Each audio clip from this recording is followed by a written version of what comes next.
Bonjour. Élection municipale ou pas, crise ou pas, racialisme ou pas, changement de Premier ministre ou pas, le Parlement français continue son travail de sape entamé sur les choses les plus fondamentales qui tentaient tant bien que mal de maintenir une forme de cohésion dans notre société. La commission spéciale chargée de réviser la loi de bioéthique à l'Assemblée nationale cette semaine a introduit dans le texte du projet de loi gouvernemental des dispositions extrêmement inquiétantes et très graves sur la modification du régime de filiation, sur les mères porteuses. Elle a réintroduit la notion de bébé médicament.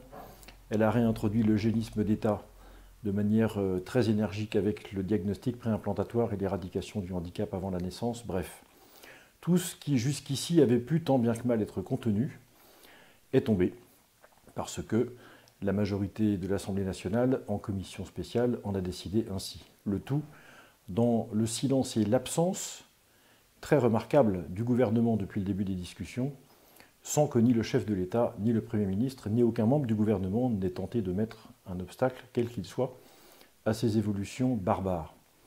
Le changement de Premier ministre aujourd'hui n'y changera rien, parce que nous avons lu dans l'interview publiée par le président de la République dans la presse régionale ce matin, dans le journal La Montagne, que visiblement les thèmes de campagne de 2017 demeuraient identiques, que nous sommes toujours dans la même logorée, dans les mêmes déclarations d'intention. On remplace le grand débat par la grande concertation ou le grand contrat avec les collectivités. Bref, tout est grand de la même manière que sous Hollande, tout était pacte et choc.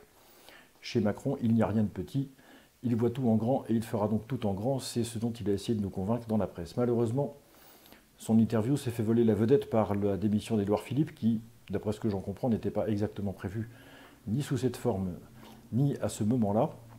Et donc nous sommes aujourd'hui devant une situation politique qui, en apparence au moins, change. En réalité, rien ne changera. Et les orientations données par le Premier ministre ce matin, par le Président de la République, ce matin, dans cette interview, malgré la nomination du nouveau Premier ministre, indique que M. Macron a bien l'intention de continuer à mener la France vers la souveraineté européenne, vers le fédéralisme, vers l'endettement, ainsi qu'il l'a fait depuis 3 ans. Dans ce contexte, il n'y a rien à attendre, mes chers amis, de cette loi de bioéthique. Je veux saluer ici le courage de ces députés de l'opposition qui ferraillent jour après jour pour essayer de tenir ce qu'ils peuvent. Je pense à Emmanuel Ménard, je pense à Agnès Thill, je pense à Xavier Breton en particulier, il y en a d'autres. Merci donc à eux pour le courage qu'ils déploient dans cette situation si difficile et que je connais bien. Mais malheureusement, tout ceci nous invite, comme d'habitude, à d'autant plus de vigilance, d'autant plus de déploiement de l'esprit de résistance dont nous aurons besoin, parce que les temps qui s'annoncent sont difficiles. Nous allons probablement vers un renforcement de la présidentialisation du régime. Emmanuel Macron vient de nommer un Premier ministre technique, habitué des hautes administrations, qui n'est pas un politique de premier plan, qui n'aura donc pas de fonction d'édredon. Pour le président de la République, par rapport à toutes les crises que la France s'apprête à subir et à vivre. Et donc, M. Macron se met en scène pour les 2 ans qui viennent, en première ligne, et assumera lui-même l'intégralité des chocs que la société française ne manquera pas de lui envoyer, bon an, mal an.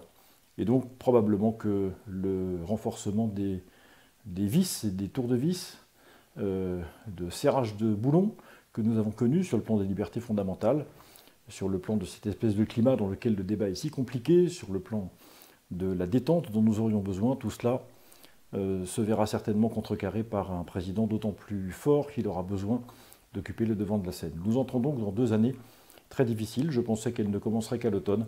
En réalité, ça commence dès cet été. Nous allons partir en vacances, en tout cas ceux d'entre nous qui le peuvent, parce que nous en avons bien besoin. Mais la rentrée promet d'être extrêmement difficile et les 2 années qui suivent aussi. Nous continuerons, en ce qui nous concerne, de vous informer sur la manière dont nous voyons les choses se dérouler. Et nous ne lâcherons pas cette attitude et cette exigence de résistance qui est la nôtre depuis maintenant longtemps. Bonnes vacances à ceux qui ont la chance d'en avoir. Bon courage à ceux qui sont obligés de rester là où ils sont et de travailler. Bon courage en tout cas et à très bientôt.